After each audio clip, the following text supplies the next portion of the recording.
एक शख्स गाड़ी से उतरा और बड़ी तेजी से एयरपोर्ट में घुसा।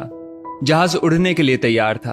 उसे किसी कॉन्फ्रेंस में पहुंचना था जो खास उसी के लिए आयोजित की जा रही थी। वो अपनी सीट पर बैठा और जहाज उड़ गया।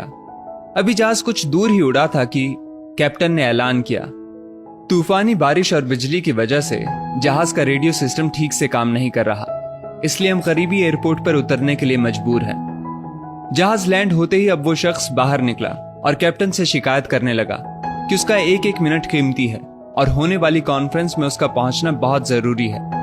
पास खड़े दूसरे मुसाफिर ने उसे पहचान लिया और बोला, डॉक्टर पटनायक, आप जहां पहुंचना चाहते हैं टैक्सी द्वारा यहां से केवल 3 घंटों में पहुंच सकते हैं। डॉक्टर ने उस शख्स का शुक्रिया अदा किया और टैक्सी लेकर निकल पड़ा। लेकिन ये क्या, आंधी तूफान और मूसलाधार बारिश ने गाड़ी का चलना मुश्किल कर दिया। फिर भी ड्राइवर गाड़ी चलाता रहा। अचानक ड्राइवर को एहसास हुआ कि वो रास्ता भटक चुका है। नाउमीदी के उतार चढ़ाव के बीच उस शख्स को एक छोटा सा घर दिखा। इस तूफान में वही गनीमत समझकर गाड़ी से नीचे उतरा और दरवाजा खटखटाया।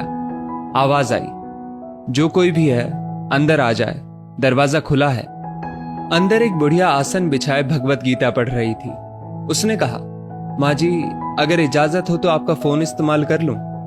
बुढ़िया मुस्कुराई और बोली, बेटा, कौन सा फोन? यहाँ ना बिजली है ना ही फोन। लेकिन तुम बैठो, सामने चरणामृत रखा है, पी लो, थकान दूर हो जाएगी। और खाने के लिए भी कुछ ना कुछ फल मिल जाएगा, खा लो ताकि आगे सफर के लिए कुछ शक्ति आ जाए। डॉक्टर ने शुक्रिया अदा किया और चरणामृत पीने लगा। बुढ़िया अपने पाठ में खोई थी कि डॉक्टर की नजर उनके बगल में पड़ी। एक बच्चा कंबल में लिपटा पड़ा था जिसे बुढ़िया थोड़ी थोड़ी देर में हिला देती थी। बुढ़िया ने पाठ समाप्त किया तो डॉक्टर ने कहा, माँ जी, आपके स्वभाव और एहसान ने मुझ पर जादू कर दिया है। आप मेरे लिए भी दुआ कर दीजिए, ये मौसम साफ हो जाए। मुझे उम्मीद है आपकी दुआएं जरूर कबूल होती होंगी। बुढ़िया बोली, नहीं बेटा, ऐसी कोई बात नहीं। तुम मेरे अतिथि हो और अतिथि की सेवा ईश्वर का आदेश है। मैंने तुम्हारे लिए भी दुआ की है। परमात्मा का शुक्र है, उसने मेरी हर दुआ सुनी है। बस एक और दुआ मैं उससे मांग रही हूं, शायद जब वो चाहेगा उसे भी कबूल कर लेगा। कौन सी दुआ? डॉक्टर ने पूछा। बुढ़िया बोली, ये जो 4 साल का बच्चा तुम्हारे सामने अधमरा पड़ा है, मेरा पोता है।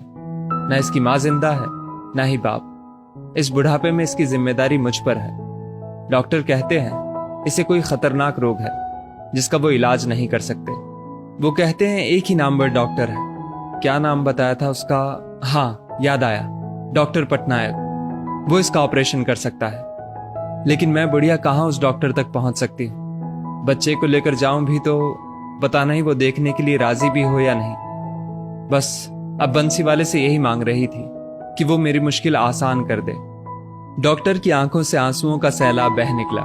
वो रूंधे कंठ से बोला, माई, आपकी दुआ ने हवाई जहाज को नीचे उतार लिया, आसमान पर बिजलियां कौंधवा दी, मुझे रास्ता भुलवा दिया ताकि मैं यहां तक खींचा चला आऊं। हे भगवान, मुझे यकीन ही नहीं हो रहा कि कन्हैया एक दुआ कबूल करने के लिए अपने भक्तों की इस तरह भी मदद कर सकता है। दोस्तों, वो ईश्वर सर्वशक्तिमान है। जहां इंसान बेबस हो जाता है वहीं से उसकी परम कृपा शुरू होती है। यदि इस वीडियो ने आपका दिल छू लिया हो तो इसे लाइक शेयर अवश्य करें और ऐसी बेहतरीन वीडियोस के लिए हमारा पेज जरूर फॉलो कर लें। धन्यवाद।